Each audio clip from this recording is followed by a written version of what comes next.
प्रमाणिक समाधान। गुरुवर नमोस्तु। कुछ मुनिराज कहते हैं कि काल सर्प दोष होता है, उसका निवारण करना जरूरी है, और कुछ मुनिराज इसका निषेध करते हैं। तो हम आगमानुसार किसकी बात का श्रद्धान करें? दुविधाएं धार्मिक क्रिया कांडों को लेकर के बहुत होती है। अब मैं कुछ बोलूँगा, कुछ और बोलेंगे। तुमने अभी कहा कि एक महाराज ने और बोला, एक महाराज ने और बोला, तो मैं क्या करूँ? तो मैं कुछ बोलूँगा तो फिर तुम कहोगे मैं क्या करूँ। तुम खुद अपने विचार से समझो। और एक सलाह मैं आप सबसे देता हूँ, जिन बातों में भ्रम हो उनमें किसी एक को अपना आदर्श मान करके करना शुरू कर दो, जीवन में कभी भ्रम नहीं होगा। एक को अपना गुरु मानो, उनके वचनों को प्रमाण मानो, उनसे पूछे बिना कोई कार्य नहीं करो, तो कभी भ्रमित नहीं होगे। और तुम लोग गंगा गए गंगादास, जमुना गए जमुनादास, तो मामला गड़बड़ होता है। मैंने कई बार इस शंका समाधान के कार्यक्रम में कहा है कि काल सर्प योग आदि की जितनी भी बातें हैं सब ढकोसला है, विशुद्धतया ढकोसला है। और ज्योतिष के जितने भी मान्य और स्थापित लोग हैं वे इस बात की बात करते हैं।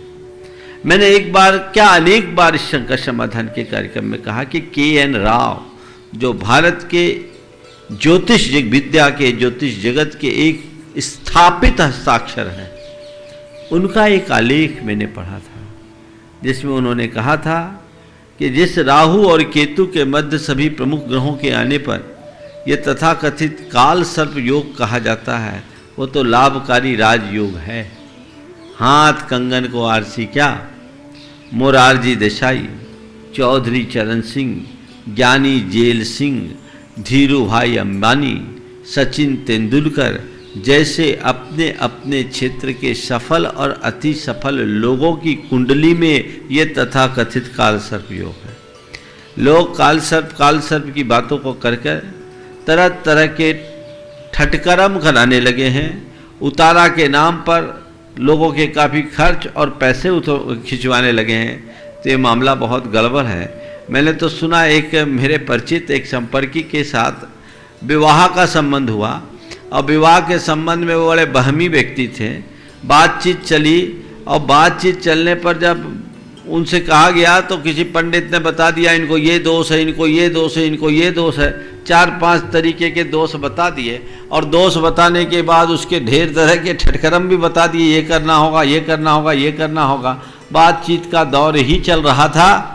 जब उनने कहा ये करना होगा तो वो हमसे संपर्कित थे, परिचित थे। उनने कहा भैया ऐसे बहमी के घर हम अपनी बेटी देना पसंद नहीं करेंगे, नहीं तो जिंदगी भर यही ठटकरम चलता रहेगा, धर्म एक तरफ भरा रहेगा। ये समझदारी होनी चाहिए। कुछ लोगों के मन में बहुत जल्दी वहम होता है, और जिधर हाँक दिया जाए उधर दौड़ना शुरू कर देते हैं। थोड़ा विचार विवेक से काम करो, कर्म सिद्धांत पर भरोसा करो, थोथे कर्म कांड पर विश्वास मत करो, ठगे जाओगे। ये तो भारत है, इस भारत में तो ऐसा है कि आज जाओ और जलेबी खा लो तो तुम्हें कृपा बरस जाएगी। लोग जलेबी खाने चले जाते हैं, भले डायबिटीज के पेशेंट हो। ये जो धंधा चल गया है ये बड़ा विचित्र है। इस तरह के लोभ लालच में हमें कभी नहीं फंसना चाहिए। मेरे जैसा साधु कहे तो भी नहीं फंसना चाहिए, ये ठीक बात नहीं है। हाँ, अशुभ कर्म का उदय है, रुकावटें हैं, इसे अंतराय कर्म का परिणाम मानकर समता को विकसित करना चाहिए, धैर्य का आलंबन लेना चाहिए, विशुद्धि को बढ़ाते हुए शुभ कर्मानुष्ठान करना चाहिए। जीवन में बदलाव आ जाएगा। देखिए कई चीज़ें ऐसी होती, किसी किसी के भाग्य से जीवन में कैसा बदलाव आता है। एक परिवार मुझसे जुड़ा हुआ, उनका एक बच्चा था 14 साल का, अब वो उसको मूल दोष था कुंडली में। तो महीने में एक बार मूल नक्षत्र होता है, तो उससे जोड़ करके लोग मूल दोष बता देते। वो थोड़ा बीमार रहता था, और 14 साल की उम्र तक उसके न जाने कितने उपाय कर लिए। जिस पंडित ने जो बोला सो किया।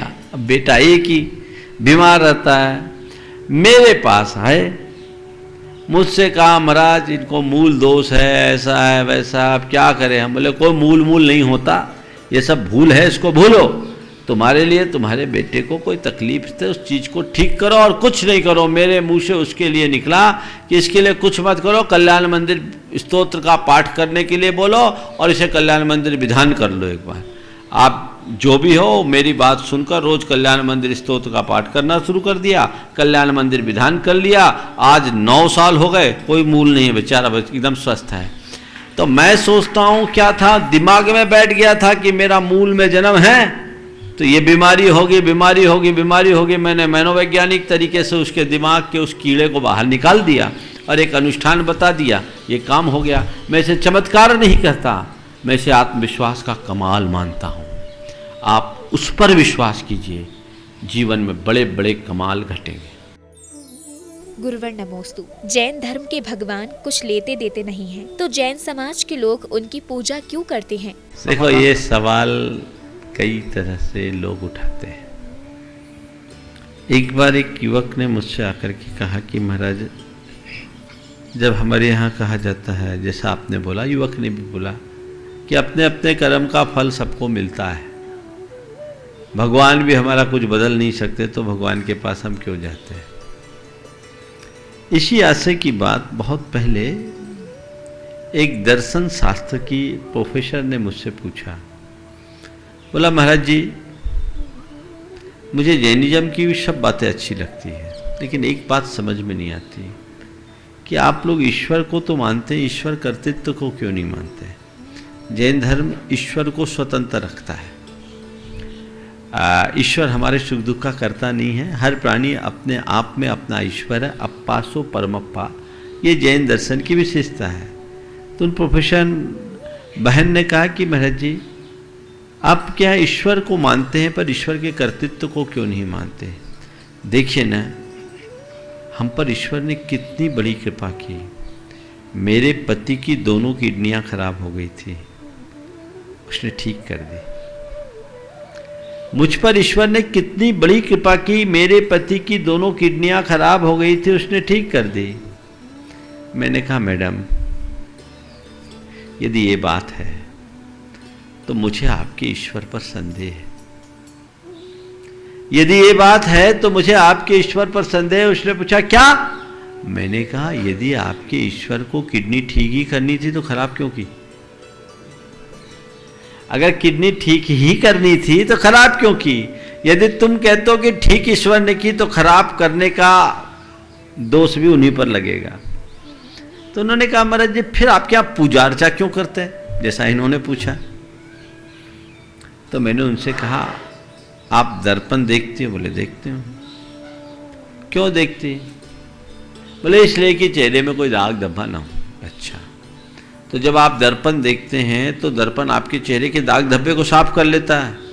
बोले नहीं महाराज, दर्पण हमारे चेहरे के दाग धब्बे को साफ नहीं करता, दर्पण को देखकर हम खुद अपने दाग धब्बे को साफ कर लेते हैं। तो मैंने कहा बस यही भूमिका हमारे भगवान की है। भगवान एक दर्पण है, उनमें हम अपना प्रतिबिंब देखते हैं और जो बुराई है उसको प्रक्षालित कर लेते हैं और अपना जीवन धन्य कर लेते हैं। तो वो देते भले नहीं हैं पर हम पास सब कुछ जाते हैं।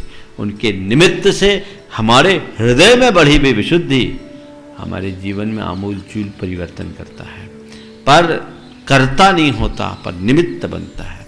शुभ अशुभ निमित्त जैसे हमारे सामने होते हैं वैसे हमारे परिणाम आते हैं। इसलिए इस बात को उसी तरीके से देखना। हमारा कर्ता नहीं है भगवान, भगवान हमारे कर्ता नहीं है, लेकिन फिर भी व्यवहार में हम उन्हें कर्ता कह करके पुकारते हैं, क्योंकि उनके निमित्त से हमारे जीवन में परिवर्तन आता है। गुरुवर नमोस्तु। धर्म को सरल कैसे बनाया जाए और युवा पीढ़ी को धर्म के प्रति जागरूक करने के लिए हमें क्या प्रयास करना चाहिए? सबसे पहली बात तो ध्यान डूंगरी में मन रमा है। मैं प्रार्थना करता हूँ ध्यान में आपका मन रमे, तो स्थिति आप कुछ और हो जाएगी। दूसरी बात, धर्म को जितना नीरस बनाओगे धर्म उतनी जल्दी समाप्त होगा। जिन्होंने भी लिखा अपनी जगह सही लिखा, पर मैं इससे एक कदम और आगे बढ़ के कहता हूँ, जहाँ निरस्ता वहाँ धर्म ही नहीं। धर्म निरस्ता का नाम नहीं, सरसता का नाम है, समरसता का नाम, सहजता का नाम है। अगर नीरसता और शुष्कता की बात आती है तो धर्म है ही नहीं। धर्म का मूल क्या है? क्षमता। क्षमता परम रस है। सहज बने रहना, सुख में दुख में, संयोग में वियोग में, हानि में लाभ में, भवन में वल में समभाव बनाए रखना, जीवन में आने वाले उतार चढ़ाव में ठहराव बनाए रखना, यह जीवन का असली रस है। तुम लोग जिसको रस मानते हो ना, वो रस तो उथला रस है। असली रस तो धर्म में है। देखिए, बच्चे जब रोते हैं तो पुराने जमाने में निप्पल दिया जाता था बच्चे को, आजकल भी देते हैं। तो निप्पल देते हैं, बच्चा निप्पल लेकर के उसका रस लेता है और थोड़ी देर के लिए शांति रखता है। पर निप्पल से उसको कितना रस मिलता है बड़े जानते हैं, और कितनी देर, बस वो मन बहलाने का साधन है। असली रस तो माँ के दूध में है। विषय भोगों में रस लेना, निप्पल चूस कर रस की कल्पना करना है, और धर्म का रस लेना माँ के दूध पीकर अपने जीवन को पुष्ट करना है। तो जीवन की असली सरसता को समझो। सही रस ये है, हाँ, जिन लोगों का ख्याल धर्म के संदर्भ में ये है कि सब कुछ घर परिवार त्याग कर, सबसे मुख मोड़कर, सुदूर एकांत जंगल में जाकर मौन धारण करके, कष्टों को सहन करके अपने में खोने का नाम ही धर्म है, तो शायद वे ऐसी अवधारणा रख सकते हैं। लेकिन धर्म कहता है कहीं भागने का नाम धर्म नहीं है, अंदर से जागने का नाम धर्म है। तुम जहां हो, जैसे हो, जिस स्थिति में, वहीं जागो और जीवन में स्थिरता ला करके आनंद लो। एक धर्मी जितने रस से जी सकता है, पापी नहीं जी सकता। पापी के दिमाग में 24 घंटे टेंशन होते हैं 100 प्रकार के, और धर्मी पूरी तरह टेंशन फ्री रहता है, जो है सो सही है, ये सोच करके चलता है। तो धर्मी और पापी में जमीन आसमान का अंतर है। तो हम अपने जीवन में धर्म के सही स्वरूप को समझें। आपने कहा धर्म को अट्रैक्टिव बनाएं। धर्म में स्वाभाविक आकर्षण है, हमें धर्म को अट्रैक्टिव बनाने की जरूरत नहीं है, केवल धर्म के वास्तविक स्वरूप को ठीक तरीके से बताने की जरूरत है। लोग धर्म के स्वाभाविक आकर्षण से स्वतः खींचे चले आएंगे। हाँ, हम लोगों ने एक बड़ी गलती की है। वो क्या? हमने धर्म की जो व्याख्याएं कर डाली वो जटिलताओं से भर दी।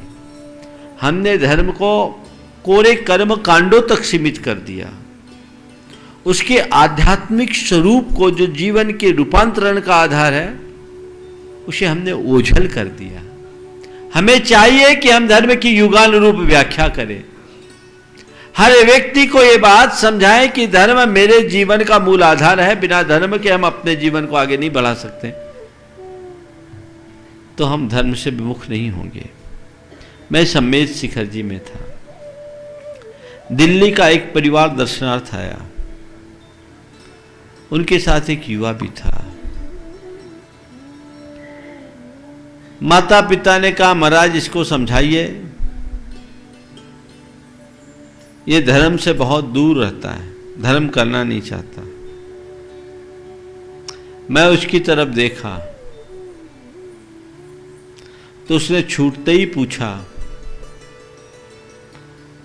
कि महाराज धर्म करने से फायदा क्या है? हम धर्म क्यों करें?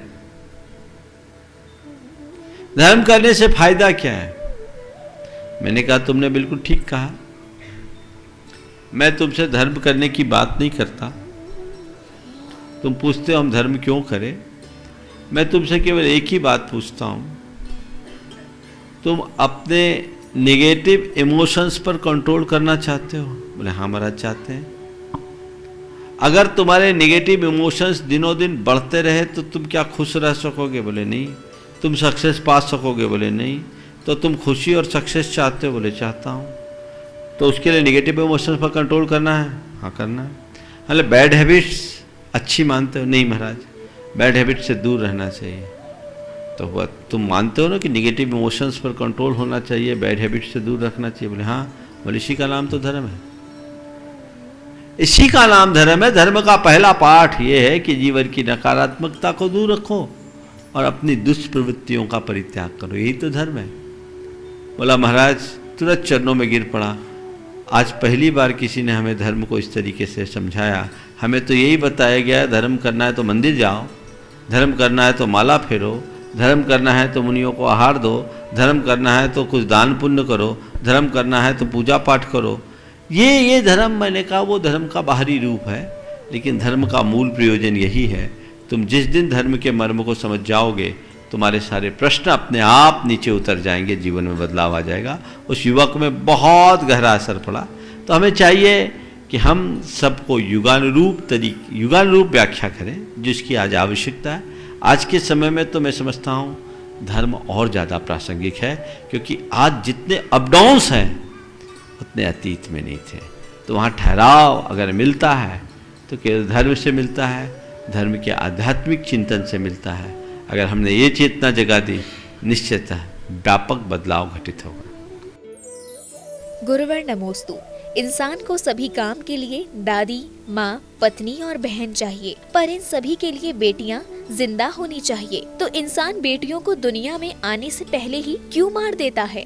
बिना बेटी के न माँ मिलेगी, न बहन मिलेगी, न पत्नी मिलेगी, न मामी मिलेगी, न दादी मिलेगी, न नानी मिलेगी, कुछ नहीं मिलेगी।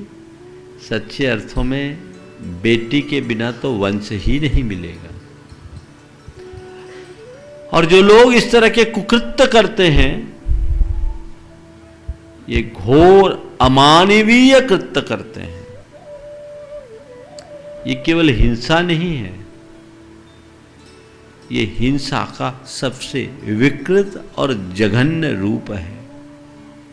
हिंसा और हत्या में तो केवल एक हत्या है, लेकिन बेटी को पेट से परलोक पहुंचाने वालों में वो हत्या नहीं, केवल हत्या नहीं, वो हत्या है वंश की, वो हत्या है करुणा की, वो हत्या है धर्म की, वो हत्या है मातृत्व की।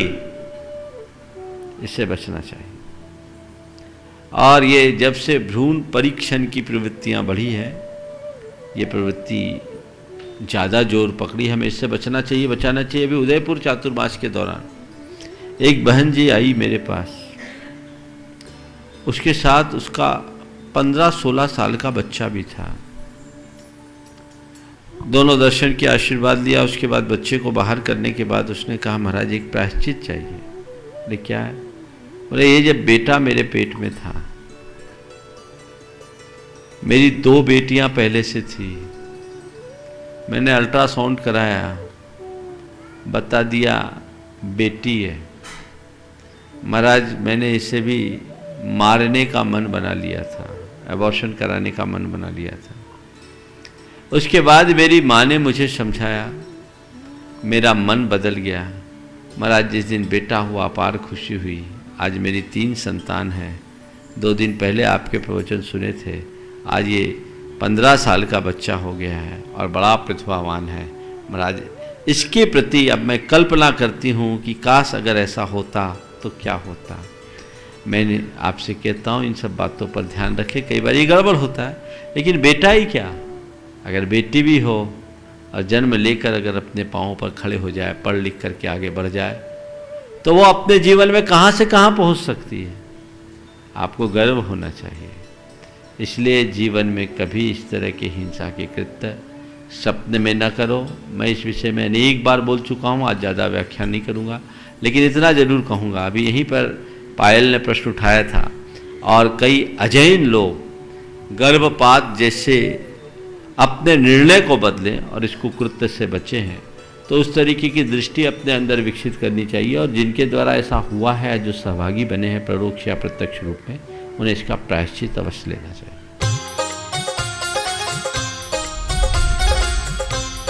प्रामाणिक समाधान।